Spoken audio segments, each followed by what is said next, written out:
It's Talk Point again on Lagos Television, and we're very, very happy that you can also join us at this moment. My name is Omalolu Rosowo. Today on Talk Point, we'll be looking at youth and national development. Of course, it is no news that youth make up 60% of Nigeria's population, and of course, their importance cannot be overemphasized in the society. They are also Nigeria's future leaders, and even they say that the future starts now, that they need to take responsibility so that they can help in politics and governance. That's what we're looking at this moment, and I have a guest in the studio that will be helping out in this. I have Ambassador Obadare Adenekan. He is youth ambassador in Lagos State. Adenekan, how are you doing, Obadare? I'm doing very well, thank you, sir. Yes, I guess it's the first time you're coming on this program. Yes, on this program, this is the first time. Yes, nice having you. Oh, thank you. Yes, we're trying to link up with Abdulmumin. Edidi. He is also a youth and community development advocate. Once we're able to establish connection with him, we will bring him on board via Zoom. But while we're still waiting, let's go to come back to the studio here to discuss with Obadare Adenekan. Yes, what's your own definition of a youth? Let's just start that way, because there are different grades of youth. Yeah. Even a 50, 60-year-old man is saying, I am a youth. But from your own perspective, what is your own definition of a youth? Well, I would say that youth are individuals that still have that energy to do things. They still have that dream. They're able to dream very big, right? And not just dream, they have the capability to achieve those dreams, right? So I would also say that youths are the future of Nigeria, right? And the more we build the youths, the more we build the nation. That's your own definition of what Yes. a youth is. Yes. Okay, I don't know if we have connection with Edidi already. Abdulmumin, Edidi, are you with us? Okay, while we're still waiting for him, let me just ask you. You say youth are the future of Nigeria. Yes, we agree that. But some, just like I said earlier, would say they're also youth and they're in the 50s and 60s. Can we categorize them as youth, or what age bracket do you think youths fall into? Well, according to Lagos, we already have a particular age bracket, which is between 18 to 35. Okay. So anybody that is beyond, and I think even this is also the United Nations standard. So anybody that is above these, they might call themselves a youth, but I mean, realistically speaking, we already have the age brackets for youths, and it was intentionally picked to be 18 to the age range was intentionally picked to be 18 to 35, because this is the period when people still have that energy in them. They just want to do things, right? So yes, that is the age range for youths. Yeah. Okay, on a lighter note, am I a youth? Am I a youth? I'm above 35. Am I a youth? Well, I mean, according to the standard, we won't say you're a youth, but we can still call you a youth. I'm youth at that. Yes.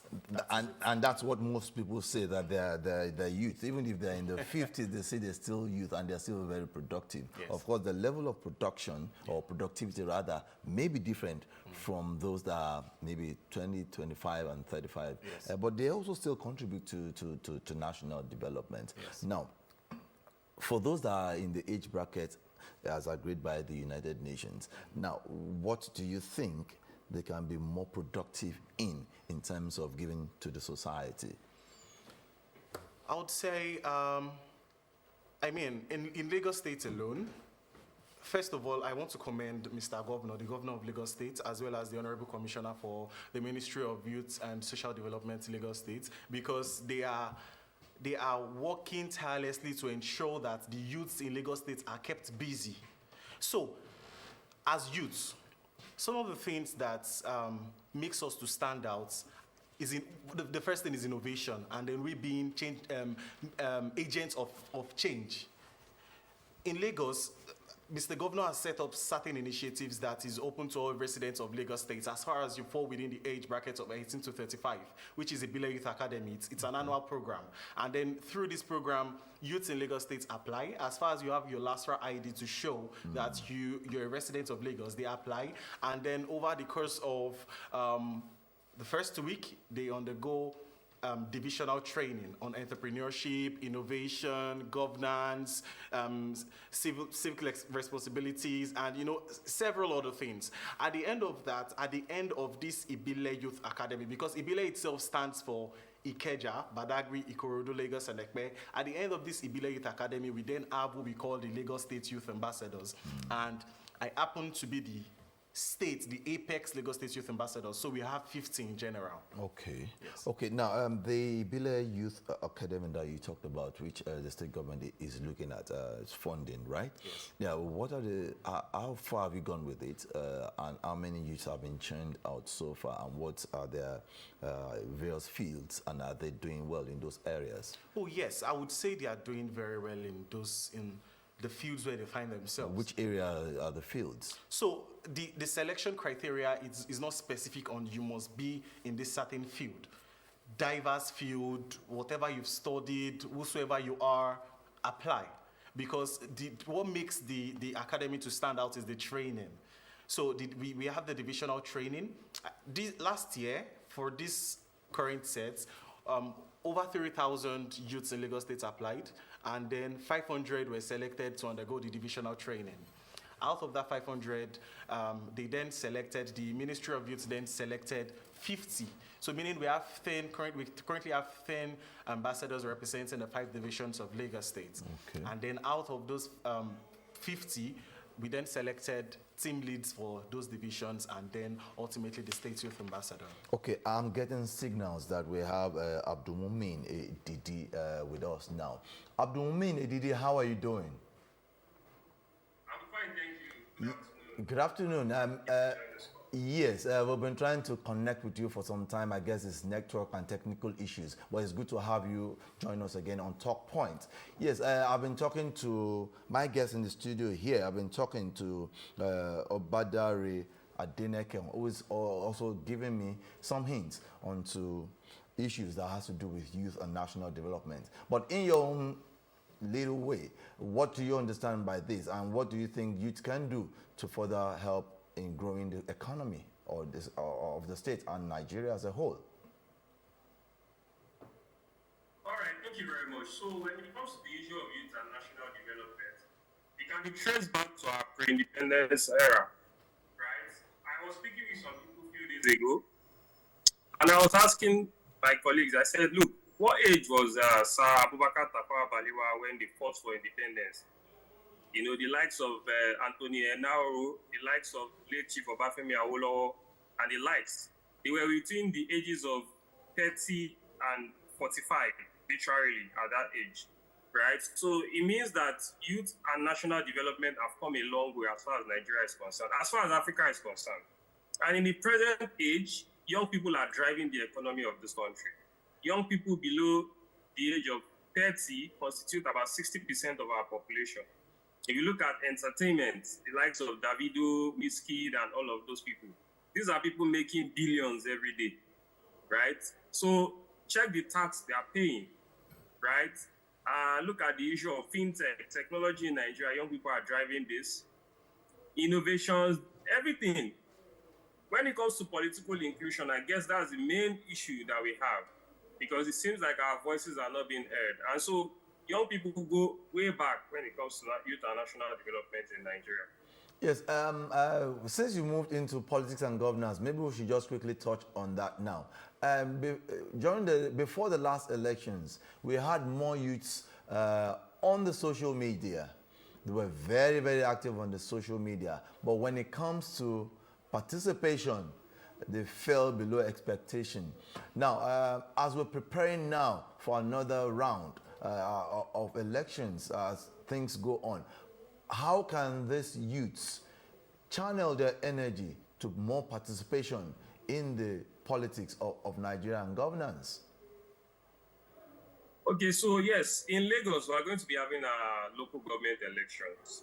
I've been very vocal about this. In the last couple of days, a lot of young people have reached out and complained about intimidation. This is just within the primaries, the APC, right? Saying, oh, certain people are asking them to step down, this and that. I just want to appeal to our leaders, right? Especially the party leaders, to say that young people should be given the chance to test their popularity, because we need to ensure. Okay, I think we seem to be having a glitch there. Let me come to the studio to Obadare. Obadare is talking about giving more people chance to participate in politics and governance. What's your own take in this area? Well, I mean, so far so good. Again, down to Lagos State, because I'm the state youth ambassador. I believe the state government is already sectors of the society across different parts of the society. I think right. So youth and national development, political inclusion can be advanced by ensuring that young people get to participate. The warning is that if young people are not allowed to be flag bearers in this coming local government election, then it will deter a lot of young people from coming out to vote. But when we see our peers, on the ballot, it encourages young people to come out, vote, participate in the process, and join hands with the leaders to drive the development of the nation. You mean when you see your peers on the posters, not on the ballot, because you're going to have only logos of political parties on the ballot sheet, not the pictures of your peers. I guess that's what you want to say. Okay, yes. Definitely, but I mean, ultimately, it's going to be young people that we are going to be voting for, who are the flag bearers of the party. So that's what I mean. Okay, no problem. Obadare, your own take in this area. You were saying something before we got connected to him again. Yes, more than ever before, particularly in Lagos State with regards to the local government election, I think youths are actively participating. Ikeja Youth Division are currently organizing a program, an election sensitization program, where they are telling the youths, come out and vote. And it's not just about you coming out to vote, but you should understand that you need to be part of the decision makers. Because if you just leave it to people to be making decisions on your behalf, then you don't have the right to complain, because you ought to be at that table. So the program will be coming up very soon, and it's just to sensitize more people. But I think more than ever before, there are more youths contesting for councillorship, local government chairmanship positions in Lagos State. And I think that is a good step in the right direction. Okay, I would also love a situation where we have more youth participate, but it's not just about participating. Yes, they want to get involved. Are they going to be committed to some of these things? Because that's another key factor. I heard when Abdulmumin said earlier that in the 60s, the early 60s, we had those that were youths, they were around 25, 29, and they were already in public space, public governance. Now, are our youths thinking in this direction with what they will start at the moment? How are they thinking in this direction? Yes. I feel like the youths in Lagos State and Nigeria generally are readily capable and available to take up these positions, but the limitations, again, sometimes is just that sometimes what they can do, the impact that they can bring, is usually on the mind. What are the limitations? Because we need to get those things clear. What do you think are the limitations that we need to actually surmount? First of all, we need to, I mean, if certain group of people are facing a great deal of unemployment, it would be hard for them to even think of, okay, I want to run for a certain position. When they are facing, poverty, hunger, it will be hard for them to even begin to think of certain positions. So I think, first of all, aside from sensitizing them and bringing their minds back to this thing and making them understand that we should not just leave it for other people other group of persons to take up these positions, but that we also need to get involved in them. At the same time, we need to still tackle as much as possible unemployment. I know that the government is doing a lot already, but we need to tackle unemployment, poverty, and insecurity. Because I believe once we begin to push in on all of these issues and suppress them to a significant extent, the youth will come out in their full capacities. Yes, Abdulmumin, are you still with us? Abdulmumin, are you still with us? Can hear you. Go ahead. Yes, your peer here talked about helping to solve the issue of unemployment, which is key to ensuring a better society. In the light of this, what are you asking the government to do so that this can be reduced, the unemployment rate and the insecurity? All right, so I recall while serving as a national youth representative, we attended the first national youth confab in 2021. And at that confab, a lot of things were raised, which includes the issue of unemployment. And the main point is, at the level where our population is in Nigeria today, first, our educational curriculum needs to be revamped. It needs to introduce a lot of skill acquisition, and I know the president took a step on that recently, which is very commendable. Access to education, NELFund is a very good step in the right direction. However, we need to do more when it comes to access to grants, access to instruments for financing young people's businesses. If you give a young person some funds today with the right skill, trust me, they will turn it around and employ more people. So that's the way to go. Government cannot employ everybody. Private sector needs to do more. If businesses are not booming, then they cannot employ more people. However, small-scale businesses are the ones driving our economy, and we need the government to support a lot of young entrepreneurs to create more business. Yes, the NEL fund that the government created, that's an education fund, the loan that the government created.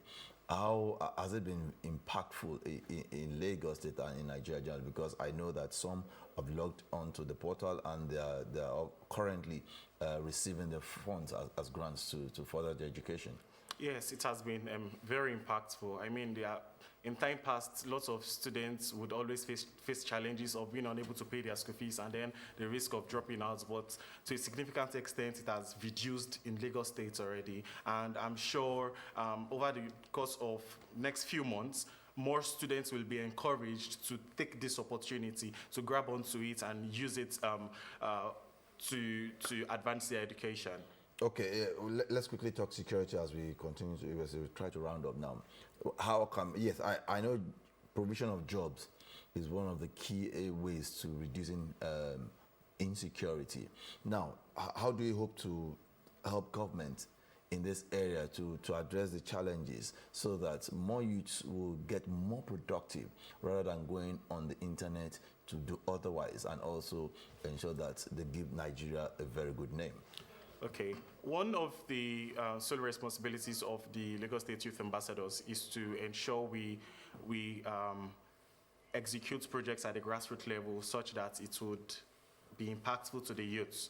And one of the things that at the state level we are currently working on is to create a kind of pitch competition that cuts across the 5 divisions of Lagos State, where youths come together, they identify problems in Lagos State, because it's not enough that they complain about these problems. So they identify problems in Lagos State, and then we give them funds to execute that particular project. So the more we provide grants, provide funding to youths, I think, because it's not enough that jobs are created. What we need to start encouraging is that youths themselves begin to create these jobs themselves. Because when we have more youths that are job employers, then it would reduce the strain, because the government is doing enough already, doing its best already, right? So I think that is one of the ways in which we can also support the government. Yes, Abdulmumin, as we round up now, what's your own advice for the government in this area so that we can further engage more youth in national development? Absolutely. So I'll take it at the level of Lagos State. The Teams Plus agenda of Mr. Governor is a very good one. I know that Mr. Governor is very passionate about the issue of youth inclusion. As you can see, the young ambassador there, they are doing amazingly well. There is something that every ministry, every agency in Lagos State and at the national level can do for young people. And I want to use this opportunity to acknowledge the Lagos Television Management and the general manager herself for ensuring there's a new show called the Lagos Youth Show airing on Lagos Television. And that show has been a platform for young people to talk about things that affect them, to amplify the issues affecting young people, as well as bridge the gap between young people and the government. And so that is one thing that Lagos Television is doing as an agency in Lagos State. The Ministry of Commerce can do something, Ministry of Youth can do something. In fact, can do most of these things. The Ministry of Tourism and Culture can do something. So all of these people should look inwards and see what they can do for young people in Lagos Yeah, State. thank you so much. I want to tell you that at Lagos Television, we'll continue to do that which can do to ensure that we contribute our quota as a watchdog of the society to ensure that things go right. Thank you also for joining us again on Lagos Television Talk Point. Edidi, Abdulmumin, thank you for having for joining us rather. Yes, I want to also appreciate you. Yes, I want to also appreciate you, Obadare, Adenekan, for coming on Talk Point to discuss issues of national development. Thank you. Thank you for having me. Yes, on that note, we've come to the end of Talk Point. 767 and 112 are still the lines always call in times of emergency. Stay out of trouble. Ensure that you contribute your own quota. When you always see something, say something so that Nigeria and indeed Lagos State can get better. I am Omololu Rosowu saying bye.